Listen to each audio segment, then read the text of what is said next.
നമസ്കാരം. ഗണഗീതം എറണാകുളം ബംഗളൂരു വന്ദേ ഭാരത് ട്രെയിനിന്റെ ഉദ്ഘാടന ചടങ്ങിൽ എറണാകുളം എളമക്കരയിലെ സരസ്വതി വിദ്യാനികേതനിലെ കുട്ടികൾ ആലപിക്കുന്നു. സതേൺ റെയിൽവേ അവരുടെ ഒഫീഷ്യൽ എക്സ് ഹാൻഡിൽ അഥവാ ട്വിറ്റർ ഹാൻഡിലിൽ അത് പോസ്റ്റ് ചെയ്യുന്നു. പിന്നാലെ കേരളത്തിൽ വ്യാപകമായ ചർച്ച ഇതിനെ കേന്ദ്രീകരിച്ച് ഉയരുകയാണ്. യഥാർത്ഥത്തിൽ ഈ വിവാദങ്ങളുടെ ഗുണഭോക്താവ് ആരാണ്? ഇത്തരം ഒരു വിവാദം കൊണ്ട് ഈ നാടിനുള്ള നേട്ടം എന്താണ്? വിവിധങ്ങളായ വ്യാഖ്യാനങ്ങൾ അത് സംബന്ധിച്ചുണ്ടാകുന്നു. നമ്മളുടെ ഭരണഘടനാ മൂല്യങ്ങൾ വെല്ലുവിളിക്കപ്പെടുന്നു എന്ന തരത്തിൽ പോലും ആ ചർച്ചകൾ ഉയർന്നു വന്നു. പക്ഷെ ആത്യന്തികമായി ഇതിൽ ഉൾച്ചേർന്നിരിക്കുന്ന കാപഢ്യത്തെ നാം തിരിച്ചറിയേണ്ടതുണ്ട്.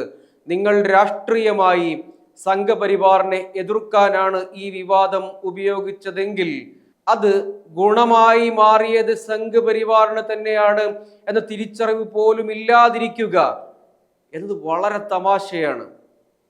പരമപവിത്രമതാമീ മണ്ണിൽ ഭാരതാംബയെ പൂജിക്കാൻ പുണ്യവാഹിനി സേചനമേൽക്കും പൂങ്കാവനങ്ങളുണ്ടിവിടെ. ഈ പാട്ടിൽ പരമപവിത്രമായ ഭാരതം എന്ന പ്രയോഗം യഥാർത്ഥത്തിൽ നമ്മുടെ വൈവിധ്യങ്ങൾക്ക് യോജിക്കുന്ന ഒന്നല്ല. അങ്ങനെ എല്ലാ പൗരന്മാർക്കും ഇത് പവിത്രമായി മണ്ണായി കരുതണം എന്നത് ശരിയായ ഒന്നല്ല എന്ന വാദമാണ് ഒന്ന്. മറ്റൊന്ന്, ഭാരതാംബയെ പൂജിക്കാൻ എന്ന വാക്ക് മദർ ഗോഡസ് എന്ന നിലയ്ക്ക് പ്രയോഗിക്കുകയാണെങ്കിൽ അത് ശരിയല്ല എന്നതാണ്. ബാക്കി ആ വരികൾ ഏതെടുത്ത് പരിശോധിച്ചാലും അതിൽ വേറെ ഒട്ട് വിയോജിക്കാനുള്ള അവസരമൊട്ടില്ലതാനും. പക്ഷെ ഇത് ഓവറാക്കി ചളമാക്കല്ലേ അപ്പക്കുട്ട എന്ന് പറയുന്നത് പോലെ ഒന്നായി പോയി എന്നത് ഒരു വശത്ത് നിൽക്കുന്നു. രണ്ട്, മന്ത്രി വി ശിവൻകുട്ടി പറയുന്നു സ്കൂളിനെതിരെ അന്വേഷണം നടത്തും, ഈ കുട്ടികൾക്കെതിരെ അന്വേഷണം നടത്തി എന്ത് ചെയ്യും എന്നാണ് മന്ത്രി പറയുന്നത്. നമ്മുടെ നാട്ടിലെ ഈ വിവാദം ഇതൊരു പാട്ടാണ്. ഇങ്ങനെ വിവിധങ്ങളായ പാട്ടുകളുണ്ടെന്നേ, ഭക്തിഗാനങ്ങളായിട്ടും അല്ലാത്ത ഗാനങ്ങളുമായൊക്കെ വിവിധങ്ങളായ പാട്ടുകളുണ്ട്. ഇനി ഇത് ഗണഗീതമാണ്. ഗണഗീതം എന്ന വാക്കിന്റെ യഥാർത്ഥ അർത്ഥം സമൂഹ ഗാനം എന്നാണ്. RSS അവരുടെ പരിപാടികളിൽ പാടുന്ന പാട്ടുകളെ ഗാനമാലിക എന്നോ മറ്റോ ഒരു പുസ്തകത്തിൽ തന്നെ അവർ പ്രസിദ്ധീകരിച്ച് വെച്ചിട്ടുണ്ട്. വിവിധങ്ങളായ പാട്ടുകളുണ്ട്. അതിൽ കവി ONV കുറുപ്പിന്റെ 2 പാട്ടുകളുമുണ്ട്. അദ്ദേഹത്തെ സംഖ്യയാക്കാൻ പറ്റുമോ നമുക്ക്? മുൻ പ്രധാനമന്ത്രിയായ AB വാജ്പേയിയുടെ കവിതകളെ മലയാളത്തിലേക്ക് പരിഭാഷപ്പെടുത്തി ഉള്ള പാട്ടുകൾ അതിൽ ഉൾപ്പെടുത്തിയിട്ടുണ്ട്. പി പരമേശ്വരൻ എന്ന സംഘ നേതാവിന്റെ പാട്ടുകളുമുണ്ട്. നോക്കൂ, ഇത്തരം വിവാദങ്ങൾ ആത്യന്തികമായി നിങ്ങൾ സംഘപരിവാറിനെതിരെ ഉന്നയിക്കുന്ന വിമർശനങ്ങളുടെ മെറിറ്റിനെ തന്നെ റദ്ദ് ചെയ്യുന്നതായി പോകുന്നു. അങ്ങേറ്റം തമാശ. ഇതാണോ സംഘപരിവാർ? ഇതാണോ ഇത്ര മോശം? ഈ പാട്ട് തന്നെ ഒരു ന്യൂനപക്ഷ സമൂഹത്തിൽപ്പെട്ട കുട്ടികൾ, അവരുടെ മലബാറിലെ ഒരു ജില്ലയിൽ ന്യൂനപക്ഷ വിഭാഗങ്ങളിൽപ്പെട്ട കുട്ടികൾ ഇതേ പാട്ട് സ്കൂളിൽ പാടിയതിനെ ചൊല്ലി എന്തൊക്കെ വിവാദങ്ങളാ. നോക്കൂ, ഈ കുട്ടികളെ ഇനിയിപ്പോ നോക്കൂ, പള്ളുരുത്തി സെയിന്റ് റീത്ത സ്കൂളിലെ ഹിജാബ് വിവാദം ഉണ്ടാകുന്നു. അവിടെ തന്നെ ആ കുട്ടിക്ക് കേന്ദ്രീകരിച്ചൊരു വിവാദം ഉണ്ടായത് തന്നെ ശരിയായില്ല എന്ന അഭിപ്രായമുള്ളവരുണ്ട്. ആ സ്കൂളിന്റെ കോമ്പൗണ്ടിൽ ആ പ്രശ്നം തീരേണ്ടതായിരുന്നു എന്ന അഭിപ്രായമുള്ളവരുണ്ട്. കുട്ടികൾ മുതിർന്നവരുടെ രാഷ്ട്രീയ ബോധ്യങ്ങൾക്കനുസരിച്ച് ആ വിവാദങ്ങളിൽ അവർ എന്തെങ്കിലും തരത്തിൽ ഇരകളാക്കപ്പെടുകയോ അല്ലെങ്കിൽ മുതിർന്ന മനുഷ്യരുടെ വ്യവഹാര ലോകങ്ങളിൽ കുട്ടികൾ വിവാദങ്ങളുടെ കേന്ദ്രബിന്ദുവായോ ആധാരമായോ വരിക എന്ന് പറയുന്നത് തന്നെ ശരിയായ ഒന്നല്ല. സരസ്വതി വിദ്യാനികേതൻ എന്ന് പറയുന്നത് എളമക്കരയിലെ RSS കാര്യാലയം, അവരുടെ പ്രാന്ത കാര്യാലയമാണ്. മാധവവിലാസം അതിൻ്റെ അടുത്താണ്. ആ കോമ്പൗണ്ടിൽ സ്ഥിതി ചെയ്യുന്ന വിദ്യാലയമാണ്. അവിടെ ആ കുട്ടികൾ ഈ പാട്ട് പാടുന്നു എന്നൊക്കെ പറയുമ്പോൾ നോക്കൂ, നമ്മൾ എങ്ങനെയാണ് വിഷയത്തെ വളരെ ഉട്ടോപ്യനായിട്ട് സമീപിക്കുന്നതിൻ്റെ ഒരു പ്രശ്നമായിട്ട് നമ്മൾ ഇതിനെ കാണണം. അവിടുത്തെ കുട്ടികൾ ആ പാട്ട് പാടി ആർക്ക് തടയാൻ പറ്റുമെന്ന് പറയുന്നത്. അങ്ങനെ ധാരാളം വിദ്യാലയങ്ങളും വിദ്യാഭ്യാസ സ്ഥാപനങ്ങളും കേരളത്തിൽ ഉണ്ടെന്നേ. ഈ വിവാദത്തിന്റെ ആത്യന്തിക ഗുണഭോക്താവ് ആരാണെന്ന് കരുതിയാണ് വലിയ പുരോഗമന വിപ്ലവ രാഷ്ട്രീയം നിങ്ങളൊക്കെ പറഞ്ഞുകൊണ്ടിരിക്കുന്നത്? ഏതൊക്കെ പാട്ട് ഇങ്ങനെയാണെങ്കിൽ സ്കൂളുകളിലും പൊതുവിടങ്ങളിലും പാടാൻ പറ്റില്ല എന്ന് നമുക്ക് അങ്ങനെ വേർതിരിക്കാൻ പറ്റുമോ? ഞാൻ ഒരു പാട്ട് പറഞ്ഞു തരാം. ഒരു ക്രിസ്ത്യൻ, ഞാൻ ഈ പരമപവിത്രമതാമി മണ്ണിലോ ഇത്തരം പാട്ടുകളൊന്നും അങ്ങനെ പാടുകയോ കൊണ്ടു നടക്കുകയോ ഫോളോ ചെയ്യുകയോ ചെയ്യുന്ന ആളല്ല. പക്ഷേ ഇത് മഹാ കോമഡിയാണ്. നിങ്ങൾ പറയുന്ന മതേതരത്വം എന്നൊക്കെ ആളുകൾക്കിടയിൽ ഇത് വലിയ പ്രശ്നവും കൺഫ്യൂഷനും ഉണ്ടാക്കും. ശരിയായ രാഷ്ട്രീയമേ അല്ല ഈ വിവാദം ഉണ്ടാക്കിയവർ പറയാൻ ശ്രമിക്കുന്നതെന്ന തിരിച്ചറിവ് ഉണ്ടാകണം. ഞാനൊരു പാട്ട് നിങ്ങൾക്ക് പറഞ്ഞുതരാം. ക്രിസ്ത്യൻ ഭക്തിഗാനം, വളരെ പ്രസിദ്ധമായ ക്രിസ്ത്യൻ ഭക്തിഗാനം. അതിന്റെ തുടക്കം ഇങ്ങനെയാണ്: ഇസ്രായേലിൽ നാഥനായി വാഴുമേക ദൈവം. ആ പാട്ട് കേൾക്കാത്ത മലയാളികളും ചുരുക്കമായിരിക്കും. പല സ്ഥലങ്ങളിലും പൊതുവിടങ്ങളിലൊക്കെ പാട്ടുന്ന വളരെ പഴക്കമുള്ള ഒരു പാട്ടാണ്. വളരെ താരതമ്യേന പഴക്കമുള്ള ഒരു പാട്ടാണ്. ഇസ്രായേലിൻ നാഥനായി വാഴുമേക ദൈവം, സത്യജീവ മാർഗമാണു ദൈവം. പള്ളികളിലും സൺഡേ സ്കൂളുകളിലും അവരുടെ ഇടങ്ങളിലും ഒക്കെ പാടുന്ന പാട്ടാ. ഇസ്രായേലിൻ നാഥനായി വാഴും ഏകദൈവം എന്ന വിഷയത്തെ സമീപകാല രാഷ്ട്രീയവുമായി ചേർത്ത് വെച്ച്, ഇസ്രായേൽ ഫലസ്തീൻ പ്രശ്നവുമായി ചേർത്ത് വെച്ച്, ഇസ്രായേൽ ഹമാസ് പ്രശ്നവുമായി ചേർത്ത് വെച്ച് വ്യാഖ്യാനിക്കാൻ ശ്രമിച്ച ഈ പാട്ടിനെയും നമുക്ക് ഏത് നിലയ്ക്ക് കാണാം? ഒരു സയനിസ്റ്റ് പ്രോജക്റ്റായിട്ട് കാണാൻ പറ്റൂല. അങ്ങനെ വ്യാഖ്യാനിച്ചുകൂടെ? അങ്ങനെയെങ്കിൽ ഈ പാട്ട് നിരോധിക്കുവോ? അങ്ങനെ എത്ര ഭക്തിഗാനങ്ങൾ, എത്ര പാട്ടുകൾ, ഞാൻ വിസ്താര ഭയം മൂലം അതിലേക്ക് കടക്കുന്നില്ല. അങ്ങനെ പല ആശയങ്ങൾ പങ്കുവയ്ക്കുന്ന ഗാനങ്ങൾ ഉണ്ടെന്നേ, വിവിധങ്ങളായ ഭക്തികളെ പ്രചരിപ്പിക്കുന്ന പാട്ടുകൾ ഉണ്ടെന്നേ. വന്ദേ മാതരം തന്നെ എല്ലാവർക്കും അതിനോട് യോജിപ്പുണ്ടോ എന്ന് ഗവേഷണം നടത്തിയാൽ, ഓരോ ആളുകളും അതിനെക്കുറിച്ച് പറഞ്ഞതും എഴുതിയതും വായിച്ചു നോക്കിയാൽ കണ്ടെത്താൻ കഴിയും. എല്ലാവർക്കും യോജിപ്പില്ല എന്ന് കാണാൻ കഴിയും. ഭാരത് മാതാ കീ ജയ് എന്ന മുദ്രാവാക്യത്തോട് എത്ര പേർക്ക് യോജിപ്പുണ്ടെന്ന് അന്വേഷിച്ച് നോക്കിയാൽ നോക്കൂ. ഇതിനെ അടിസ്ഥാനപരമായി നിങ്ങളെല്ലാവരും ചേർന്ന് ജൈവ കൃഷി മുതൽ പരിസ്ഥിതി തീവ്രവാദം വരെ പ്രചരിപ്പിക്കുന്ന കൂട്ടത്തിൽ നിങ്ങൾ ചെയ്തുകൊണ്ടിരുന്നതും ഇപ്പോൾ ചെയ്യുന്നതും ശുദ്ധ കാപട്യമാണ്. ഇതുകൊണ്ട് കേരളീയ സമൂഹം ഒന്നും നേടുന്നില്ല എന്ന് മാത്രമല്ല, കേരളീയ സമൂഹത്തെ അടിസ്ഥാനപരമായി വിഭജിക്കുക മാത്രമാണ്. കുട്ടികൾ പാട്ടുപാടി അത് ഒഫീഷ്യൽ പ്ലാറ്റ്ഫോമിൽ അല്ലെങ്കിൽ ഒഫീഷ്യൽ ട്വിറ്റർ ഹാൻഡിലിൽ അത് പോസ്റ്റ് ചെയ്യേണ്ടിയിരുന്നു എന്നതൊരു പ്രസക്തമായ ചോദ്യമാണ്. അതിനും അപ്പുറത്തേക്ക് ഇതിനെ വ്യാഖ്യാനിക്കാൻ ശ്രമിക്കുന്നു. നോക്കൂ, RSSന്റെ വളരെ വിശാലമായ ഫാസിസ്റ്റ് രാഷ്ട്ര പ്രോജക്റ്റ്, മതരാഷ്ട്ര പ്രോജക്റ്റ്, അല്ലെങ്കിൽ ആ പറയും പോലുള്ള സനാതന രാഷ്ട്ര പ്രോജക്റ്റ്, ഹിന്ദുത്വ രാഷ്ട്ര പ്രോജക്റ്റ്, ഇതിനെക്കുറിച്ചൊക്കെ രാഷ്ട്രീയ പ്രതിരോധമാണ് നിങ്ങൾ ഉയർത്തുന്നതെങ്കിൽ ആ നിലക്കുള്ള പ്രതിരോധം ഉണ്ടാകേണ്ടതാണ്.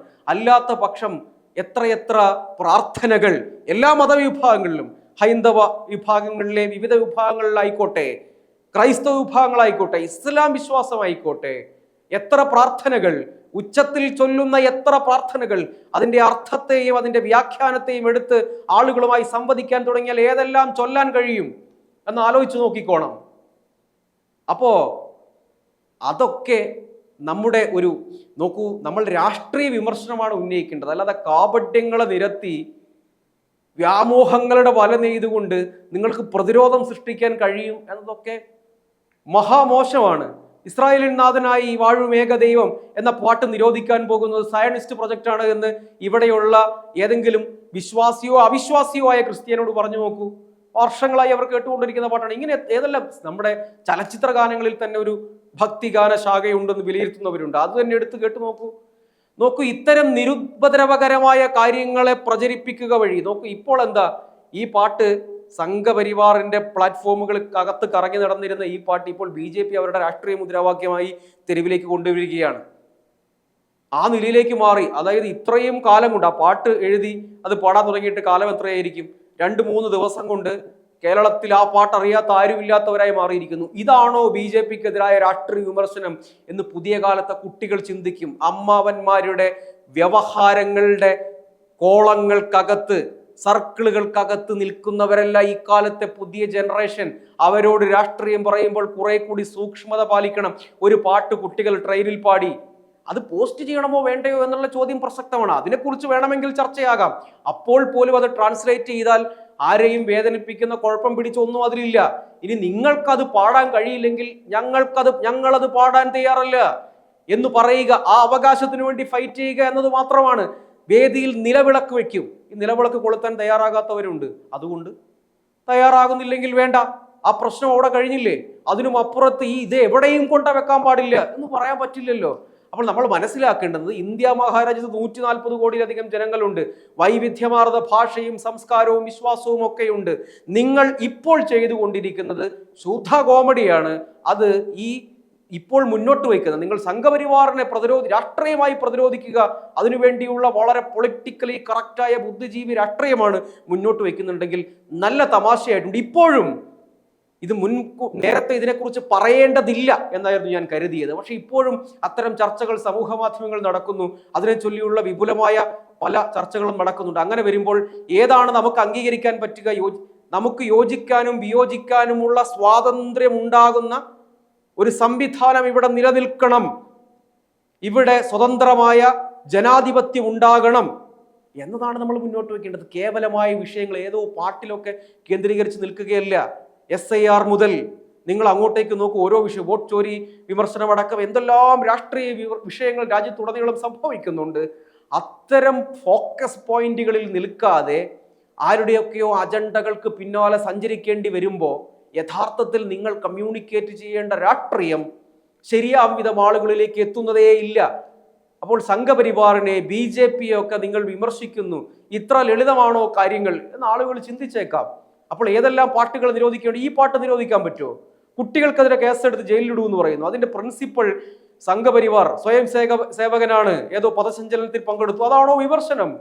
അതൊക്കെ ആ ക്യാമ്പസ് എവിടെയാണെന്ന് അന്വേഷിച്ചാൽ മനസ്സിലാവില്ലേ അതിന്റെ പോയിന്റ്? അങ്ങനെയൊക്കെ സ്ഥാപനങ്ങളും ആളുകളും വ്യക്തികളും ഉണ്ട്, ആശയങ്ങളുമുണ്ട്. അതിലെ പ്രോഗ്രസീവ് റിഗ്രസീവ് എന്ന് വേർതിരിക്കുകയും ചെയ്യാം. പക്ഷെ ഈ വിവാദം തികച്ചും അനാവശ്യമായിരുന്നു. യഥാർത്ഥത്തിൽ ഉന്നയിക്കേണ്ട കോർ വിമർശനങ്ങളുടെ ഫോക്കസ് പോയിന്റുകളെ റദ്ദു ചെയ്യുന്നതായിരുന്നു.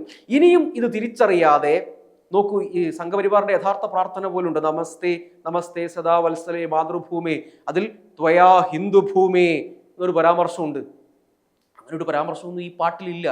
അതുപോലും തിരിച്ചറിയാൻ കഴിയാത്തവരായി മാറുന്ന ആളുകളോട് എങ്ങനെ ഇനി രാഷ്ട്രീയം സംവദിക്കും? ഇത്രമേൽ അസഹിഷ്ണുത നിറഞ്ഞ ഒരു രാഷ്ട്രീയത്തെ ഒന്നുമല്ല നമ്മൾ മുന്നോട്ട് വെക്കേണ്ടത്. നമ്മൾ യഥാർത്ഥത്തിൽ ജനകീയ ജനാധിപത്യ ബദൽ ആശയത്തെയാണ് പ്രതിനിധാനം ചെയ്യുന്നത് എന്ന് കമ്മ്യൂണിക്കേറ്റ് ചെയ്യാൻ പറ്റുന്നില്ലെങ്കിൽ പരാജയപ്പെട്ടു പോകും ഈ പ്രതിരോധവും വിമർശനങ്ങളും എന്ന തിരിച്ചറിവ് വേണം. അതുകൊണ്ട് ഈ കാപട്യങ്ങൾക്ക് മുന്നിൽ വഴങ്ങി അതാണ് മഹത്തായ രാഷ്ട്രീയ വിമർശനം എന്ന് കരുതുന്നവരോട് സഹതപിക്കാനല്ലാതെ മാർഗമില്ല. വീണ്ടും കാണാം.